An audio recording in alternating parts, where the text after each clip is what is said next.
வணக்கம். குமரமலை பாலதண்டாயுதபாணி சுவாமி கோவில் புதுக்கோட்டை மாவட்டத்தில் ஒரு குன்றின் மீது அமைந்துள்ள முருகன் கோயில். சாலையிலிருந்து பார்க்கும்போது முருகன் கோவில் தெரியும். இங்கு கார்த்திகை மாதம் சோமவாரம் திங்கட்கிழமை மிகவும் விசேஷமாக இருக்கும். கார்த்திகை மாதம் முழுவதும் திருவிழா தான். திருவிழாவில் இருக்கும் சின்ன சின்ன கடைகள் வழிநெடுக சோமவாரம் திங்கட்கிழமைகளில் பல ஊர்களில் இருந்து பாத யாத்திரையாக பக்தர்கள் வந்து முருகனை வழிபட்டு செல்வதும் வழக்கமாக உள்ளது. இங்கு உள்ள முருகன் பழனி முருகனை போன்று பாலதண்டாயுதபாணியாக பக்தர்களுக்கு அருள்பாலிக்கின்றார். கோவிலில் உள்ள குளம் சங்கு சுனை தீர்த்தம். வைகாசி விசாகம் ஆடி கிருத்திகை தைப்பூசம் பங்குனி உத்திரம் போன்ற நாட்களிலும் இங்கு திருவிழா நாட்கள்தான்.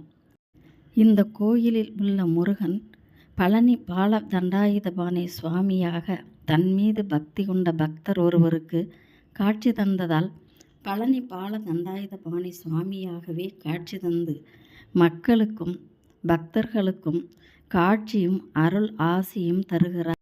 ஒரு பக்தருக்காக பழனி ஆண்டவர் மனமிறங்கி இங்கு காட்சி தந்ததாகவும் கூறப்படுகிறது. சேதுபதி என்ற பக்தர் ஒருவர் வருடம் கார்த்திகை மாதத்தில் விரதமிருந்து பாத யாத்திரையாக பழனிக்கு காவடி சுமந்து செல்வாராம். 80 வயதான பொழுது காவடியை சுமந்து செல்ல சிரமப்பட்டார். இதனால் மனதில் ஏக்கமும் வேதனையும் அடைந்தார். பழனிக்கு செல்ல இயலவில்லை என்ற வருத்தத்தில் இருந்த பக்தருக்கு பழனி முருகன் அவருடைய கனவில் தோன்றி குமரமலை குன்றின் மீது சங்கம் செடி புதர் அருகில் வந்து தங்குவதாக கூறினார். அங்கு விபூதி ருத்ராட்ச மாலை பிரம்பு எலும்பிச்சம்பழம் ஆகியவை இருக்கும் என்று கூறி மறைந்தார் முருகன். மறுநாள் அவர் சென்றபொழுது முருகன் கனவில் கூறியவை அனைத்தும் இருந்ததாம். அங்கு வேல் நட்டு வழிபடத் தொடங்கி பின்னர் முருகன் சிலையை பிரதிஷ்டை செய்து பாலதண்டாயுதபாணி என்று பெயர் சூட்டி பழனி முருகன் பக்தர்களுக்காக வந்த மலை குமரமலை. பழனி பாலதண்டாயுதபாணி சுவாமியாக இங்கு வரும் பக்தர்களுக்கும் அருள்பாலிக்கிறார். குன்று இருக்கும் இடமெல்லாம் குமரன் இருக்கும் இடம் என்பார்கள். அதற்கு ஏற்ப தமிழகத்தின் மலைத்தலங்கள் பலவற்றிலும் முருகப்பெருமானின் திருக்கோயில்கள் பல அமைந்துள்ளன. மலைகளில் சிறந்தது பழனி மலை. அந்த பழனி மலையில் அருளும் பாலதண்டாயுதபாணியை ஒரு முறை சென்று வழிபட்டால் கிடைக்கும் வரங்கள் ஏராளம். அப்படிப்பட்ட பழனி மலைக்கு இணையான தலங்களில் முக்கியமான மலை குமரன் மலை.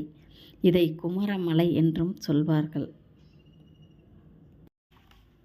பார்ப்பதற்கு மிகச்சிறிய மலையாக தோற்றமளித்தாலும் இந்த மலையின் புகழும் மகிமையும் மிகவும் பெரியது. இந்த பகுதியில் உள்ள பெண்கள் தங்கள் வீடுகளில் உள்ள பெண்களுக்கு வளைகாப்பு நடத்தும் பொழுது கோயில் அர்த்த மண்டபத்தில் உள்ள வேலுக்கும் வளையல் சாத்தி வழிபாடு செய்கிறார்கள். அவ்வாறு செய்யும் பொழுது சுகப்பிரசவம் ஆகும் என்பது அவர்களின் நம்பிக்கை. குழந்தைகளுக்கு காது குத்தி நேர்த்தி கடனையும் இங்கு செய்கிறார்கள்.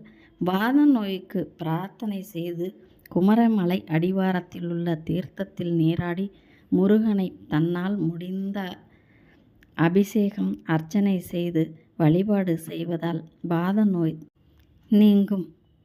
இயற்கை எழில் சூழ்ந்த இந்த தலத்துக்கு ஒரு முறை வந்து சென்றாலே வாழ்வில் மாற்றம் ஏற்படும் என்கிறார்கள் பக்தர்கள். ஒரு முறை சென்று தரிசனம் செய்து வாருங்கள், வாழ்வு வசந்தமாகும்.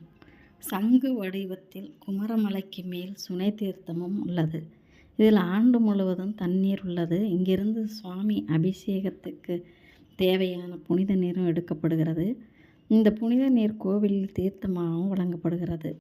மலை படிக்கட்டுகளில் தென்படும் பாதச்சுவடுகள் பக்தர்களின் வாத நோய்க்கு வேண்டிக் கொண்டு பக்தர்களின் வேண்டுதல்கள் யாவும் நிறைவேறியதை தெரிவிக்கின்றன.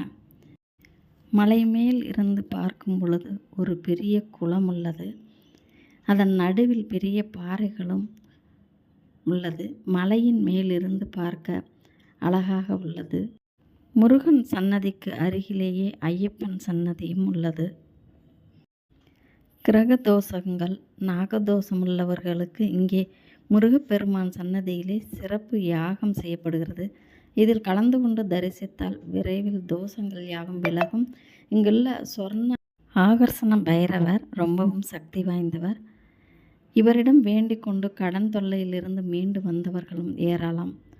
குமரமலைக்கு சஷ்டி திதிகளில் விரதம் இருப்பதால் திருமண தடையும் நீங்கும், குழந்தை பேறு கிடைக்கும், வாழ்வில் சகல செல்வமும் பெற நெய், பால், விபூதி அபிஷேகம் செய்து வழிபாடு செய்து மலைமுருகனின் அருளையும் ஆசியையும் பெறலாம்.